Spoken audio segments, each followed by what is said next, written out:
Vamos a dar paso a don Raúl de la Rosa Navarro, que es investigador titular del IFAPA. Raúl trabaja en el programa de mejora UCO-IFAPA, está en la Universidad de Córdoba y en conjunto también el IFAPA. Tienen nuevas variedades que presentarán en breve para el olivar superintensivo. Y él nos va a detallar, va a entrar un poco más en materia en qué material vegetal es el del que disponemos para este tipo de cultivo.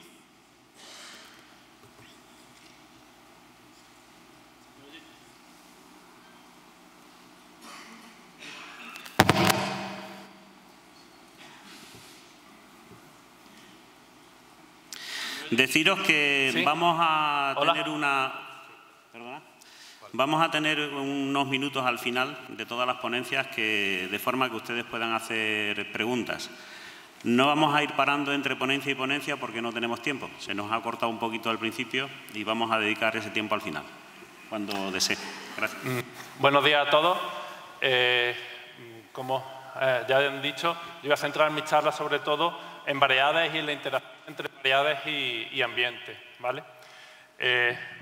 Para empezar, bueno, lo primero, evidentemente, quería agradecer a FEVAL la oportunidad de exponer aquí nuestros resultados, los resultados que tenemos sobre evaluación de variedades y sobre nuevas variedades que estamos teniendo en el programa de mejora. Primero, muy brevemente, quería introducir la institución donde trabajo, que es el IFAPA, que es el Centro Andaluz de Investigación Agraria, Pesquera y Agroalimentaria. Tenemos 17 centros repartidos por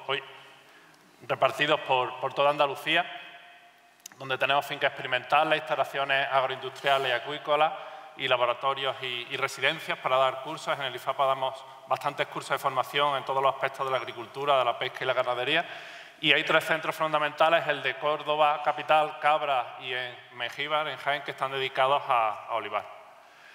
Yo voy a retomar la charla un poco donde algunas cosas que ha dicho ya Juan Manuel y que tampoco quiero extenderme más ni repetirlas, pero bueno, un poco para enmarcar lo que es mi charla sobre variedades, pues había puesto una diapositiva sobre comparación de olivar en seto y un olivar intensivo. Más o menos esto yo creo que lo ha comentado Juan Manuel ya antes.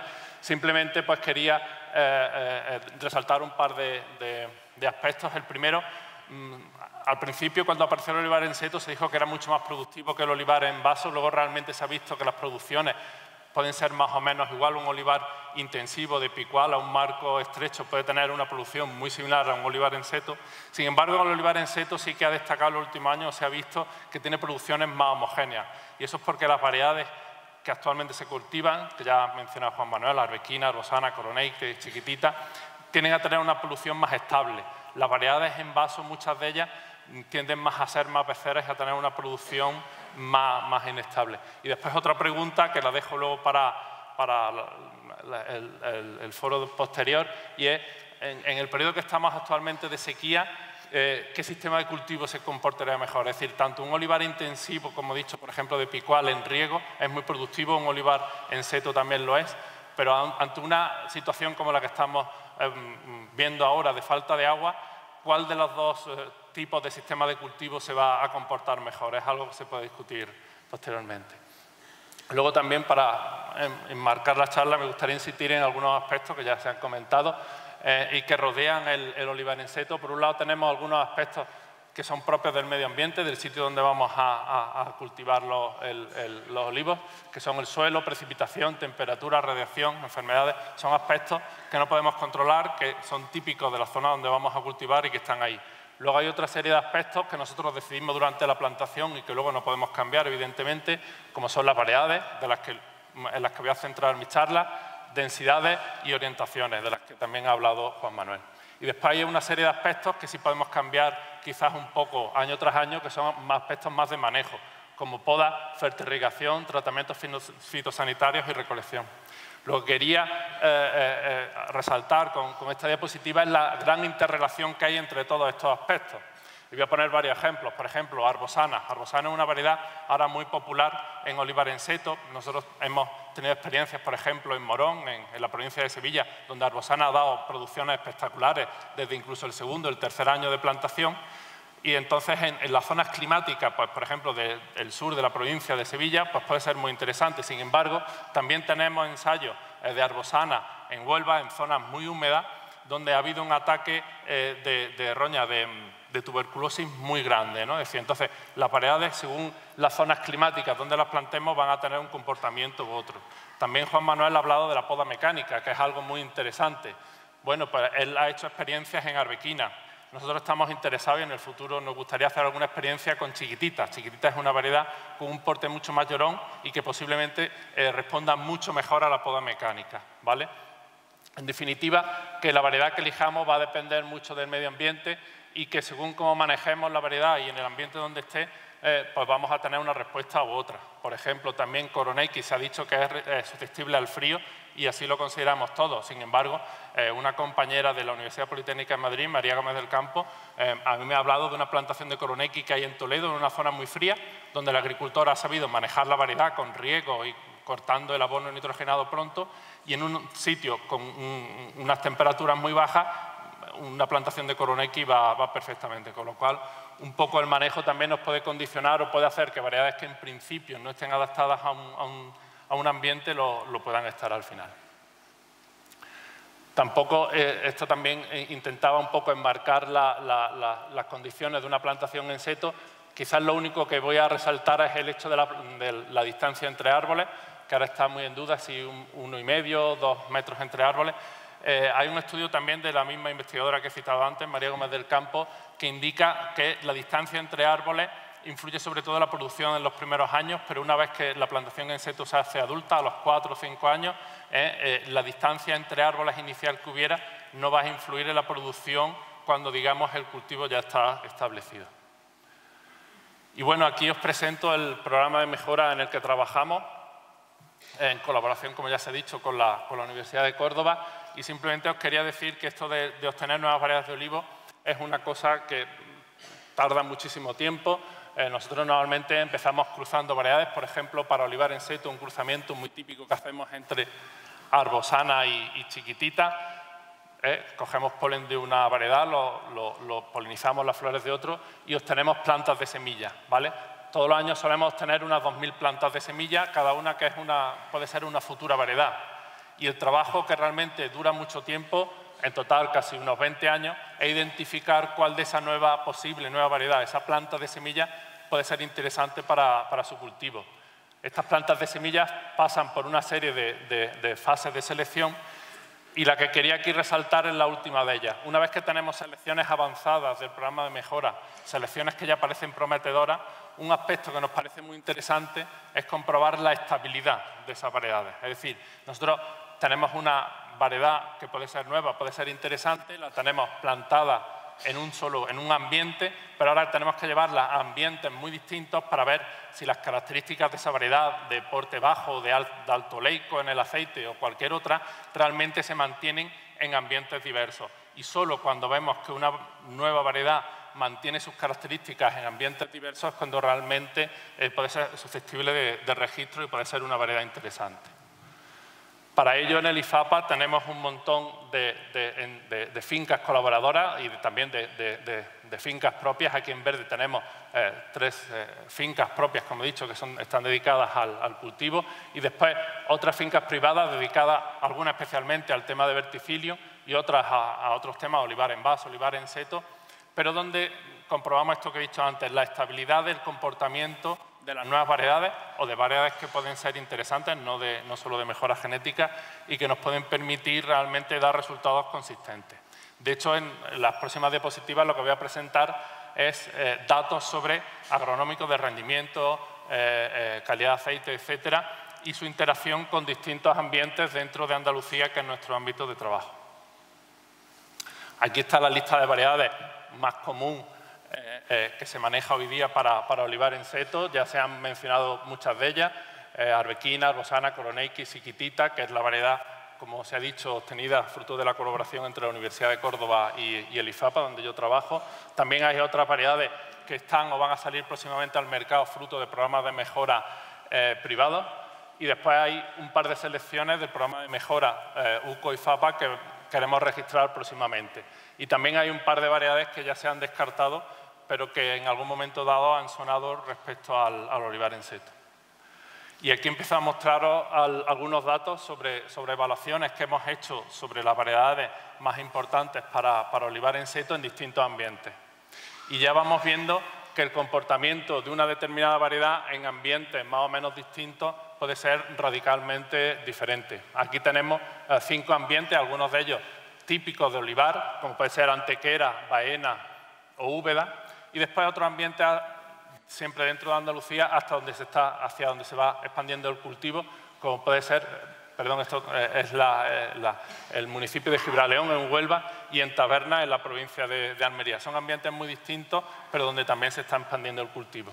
Y vemos que en este caso el rendimiento graso en fruto seco puede variar enormemente de un sitio a otro. En Tabernas, por ejemplo, Arbosana y Arbequina son las variedades que están dando un mayor rendimiento y, sin embargo, por ejemplo, en Huelva, la selección de nuestro programa de mejora la que tiene un mayor rendimiento. Siempre tengo que decir que estos rendimientos están en base a árboles con un nivel de carga medio o alto. Es decir, hemos intentado que el nivel de producción no influya en estos datos para comparar unas variedades con otras, ¿vale? Entonces vemos que para decidirnos entre una variedad y otra tenemos que mirar muy bien el ambiente en el que están plantadas, ¿vale?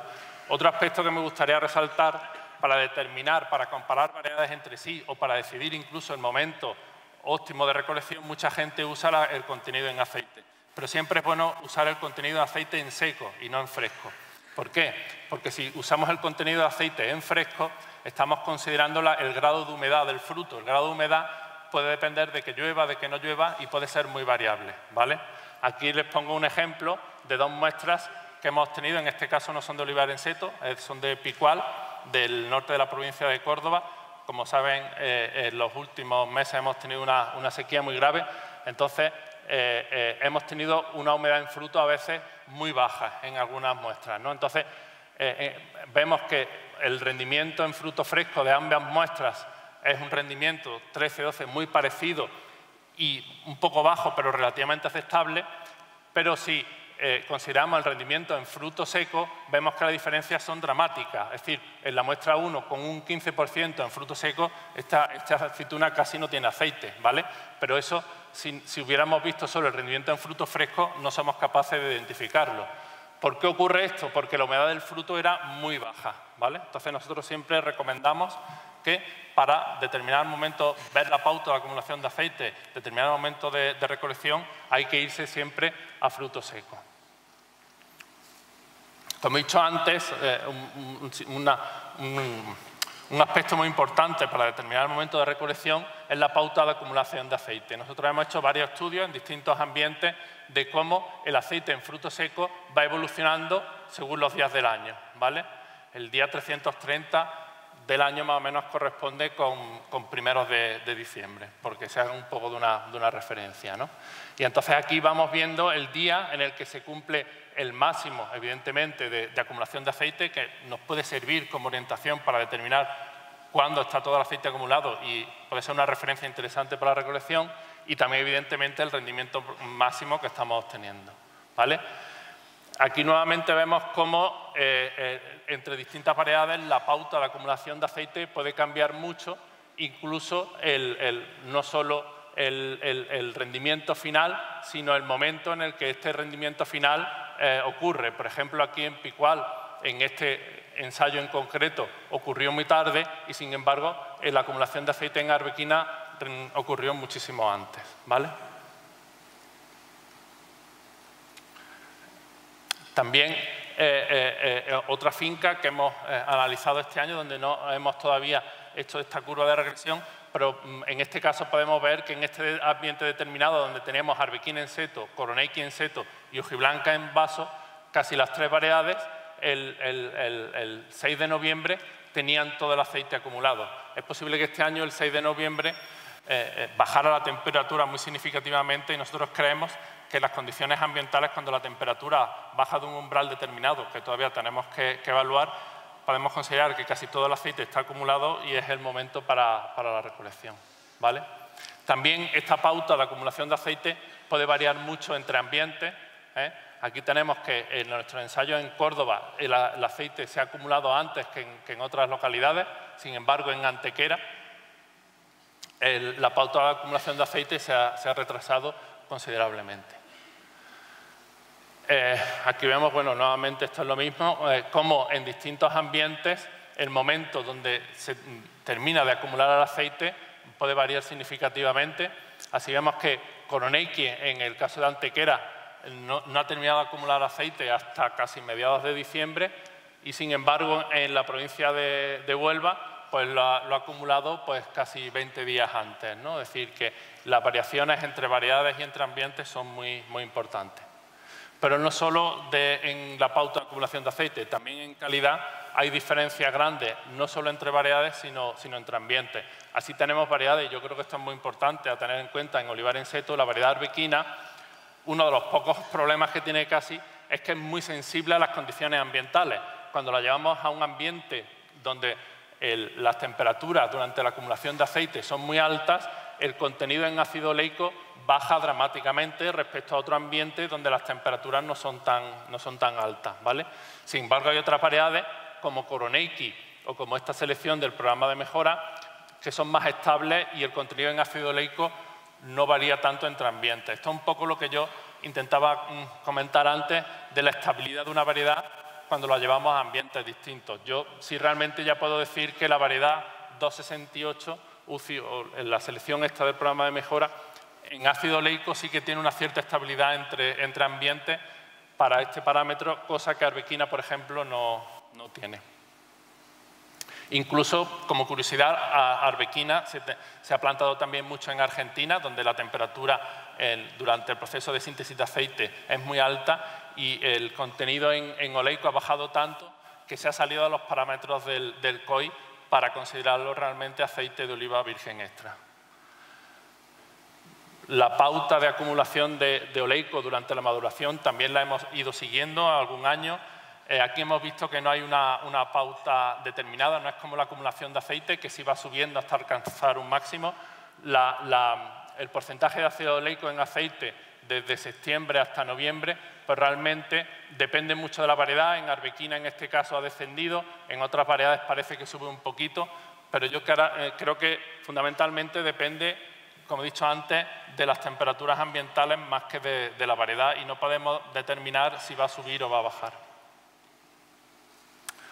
Otro aspecto muy importante sobre la calidad de aceite es el contenido en fenoles, tanto fenoles totales como fenoles individuales, y también empezamos a trabajar un poco en este tema y hemos comparado los fenoles de 4 variedades, arbequina, picual, la 268 y otra selección del programa de mejora, 565, y vemos que el contenido total en fenoles en el aceite pues es distinto. Curiosamente, la 268 tiene incluso un contenido en fenoles mayor que picual y arbequina.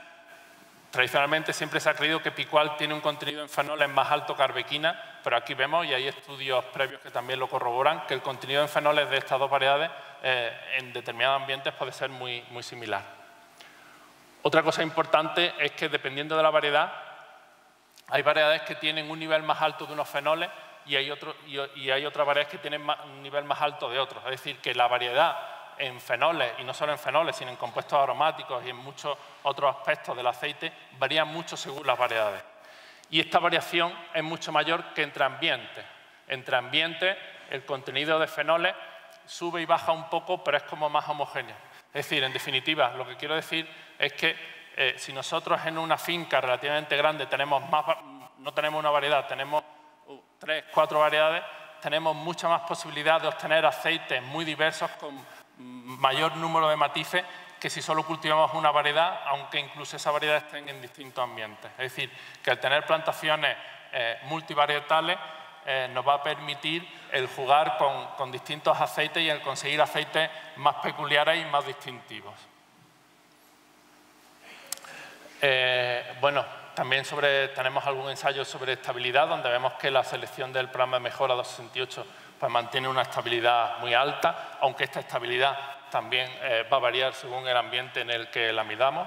en concreto en ambientes como Morón de la Frontera, como digo, en la provincia de Sevilla, la estabilidad de picual, pues en este caso baja bastante respecto a otros ambientes, ¿vale? También esto es un ensayo sobre olivar en seto en colaboración con la empresa Todo Olivo, donde vemos que la producción acumulada de estas variedades, yo creo que cuadra un poco con lo que Juan Manuel ha comentado antes.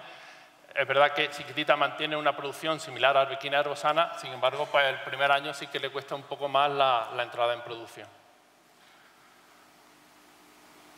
Esto es una lista que también yo creo que Juan Manuel ha comentado antes sobre las distintas resistencias a enfermedades. Simplemente enfatizar el hecho de que Arbosana es muy susceptible a la tuberculosis y hay que tener mucho cuidado con este tema. Y en el caso de que se plante Arbosana en ambientes con niebla, con humedad como la que hay hoy aquí en Don Benito, pues podemos tener problemas con esta enfermedad. Después también hay otras enfermedades como el emplomado, donde parece que no hay realmente un nivel muy alto de resistencia y que también son enfermedades con las que hay que tener cuidado en olivares en seto, ¿vale? Así, por resumir, pues tenemos que Arbequina es la variedad modelo, que tiene alta productividad, pero como he dicho antes, tiene bajo leico. Arbosana es una variedad también con alta productividad, pero susceptible a la tuberculosis y al frío, y a veces tiene también algunos problemas de caída de frutos. Coroneiki también tiene alta productividad, pero como ha dicho antes Juan Manuel, pues tiene un vigor quizás demasiado alto y susceptible al frío. Chiquitita es una de las variedades con menos vigor y poca necesidad de poda, aunque quizás tenga una entrada en producción un poco más tardía. Tenemos un par de selecciones de nuestro programa Mejora que parecen prometedoras, sobre todo en cuanto al contenido en oleico, a la calidad de aceite muy distinta a otros. Sobre todo en el caso de la 268 parece que tiene un aceite más parecido a picual, podría ser como un picual que se cultive en seto.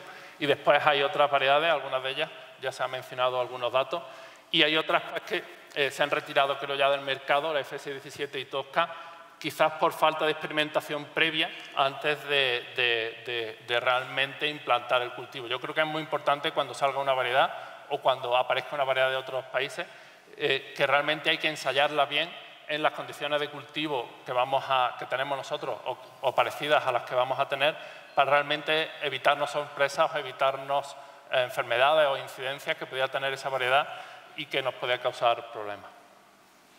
Luego también, simplemente muy rápidamente, comentar que estamos haciendo algunos experimentos con drones, tanto con aviones no tripulados como multicópteros, y hemos visto que estos tipos de aparatos pueden servir muy bien para determinar el volumen de copa en olivar en seto. En olivar en seto medir volúmenes de copa es muy difícil, es un aspecto crítico para el manejo del cultivo. Como se nos vaya el volumen de copa, podemos tener problemas de recolección que luego sean difíciles de recuperar. También puede que en el futuro, aunque esto yo creo que todavía requiere una puesta a punto bastante concienzuda, estos drones pueden servir para el manejo de riego, es decir, nos pueden ayudar a determinar si en la plantación o en parte de la plantación tenemos estrés hídrico y para definir la mejor estrategia de riego en nuestra plantación. Incluso en fincas con relativo tamaño, puede servir también los drones para ver la homogeneidad de la finca o para sectorializar la finca, para decir, pues mira, en esta parte hay más volumen, hay más estrés, o no, en esta otra parte, en fin, nos puede servir un poco para dividir en sectores reales nuestra finca y en manejar diferencialmente un sector de otro. Luego también, ya un par de pequeños apuntes, aunque creo que todavía estamos en tiempo. Otro aspecto que nos preocupa, aunque de cara a un futuro esperemos muy lejano, es el cambio climático, ¿vale? Uno de los efectos que se prevén más negativos para el olivo con el cambio climático es la falta de frío invernal. ¿Qué es lo que le ocurre al olivo cuando no hace suficiente frío durante el invierno? Pues aquí tienen un ejemplo.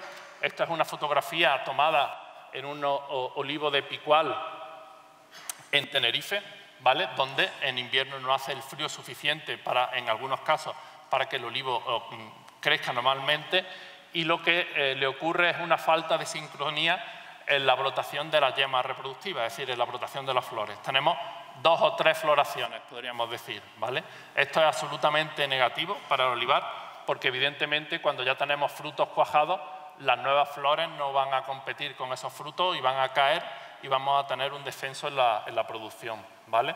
Esto es lo que le puede ocurrir al olivar en la península en el caso de que llegue este cambio climático que hay gente que vaticina.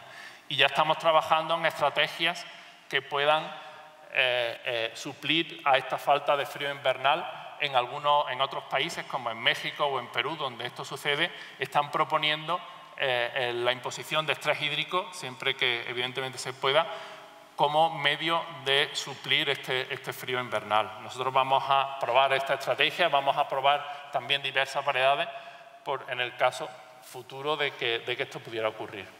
Y otro aspecto que preocupa muchísimo es el tema de la xylella fastidiosa. Nosotros desde el IFAPA y creo que desde otras instituciones creemos que tampoco hoy día hay realmente un argumento muy fuerte para estar muy alarmados. Yo creo que ahora mismo la preocupación sobre todo tiene que estar del lado de los investigadores, simplemente de desarrollar herramientas para el caso que esperemos que no llegue nunca, de que nos llegue alguna variante de esta bacteria que sea infectiva para el olivo y que pueda causar problemas. De momento esto no ha ocurrido y esperemos que no ocurra nunca y, como decimos, no creemos que haya argumentos como para una alarma muy excesiva. ¿Qué es lo que estamos haciendo nosotros fundamentalmente? Pues hemos propagado las principales variedades españolas y las hemos llevado al sur de Italia. En el sur de Italia, donde está esta enfermedad ahora más acuciante, la están inoculando con la bacteria y vamos a determinar si alguna de las principales variedades españolas son resistentes a la enfermedad. Es una información que nos puede servir en el caso de que, esperemos que no, que la enfermedad llegue, ¿vale? Otra cosa que estamos haciendo, como sabes, la bacteria también está en Alicante.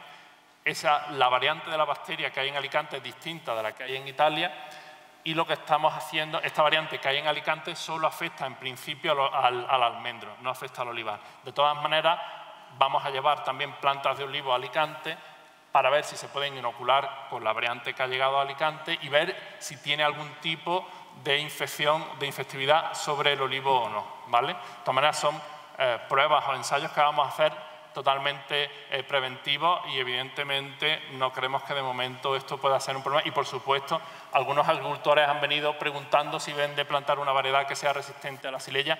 De momento no hay datos fehacientes de que ninguna variedad sea totalmente resistente a la bacteria y segundo, ahora mismo tampoco es un argumento, creemos nosotros, como para elegir una variedad que vayamos a plantar actualmente. Y esto es todo lo que quería contarles. Si quieren seguirnos, pues aquí les dejo nuestra dirección de Twitter. Muchas gracias. Muchas gracias, Raúl.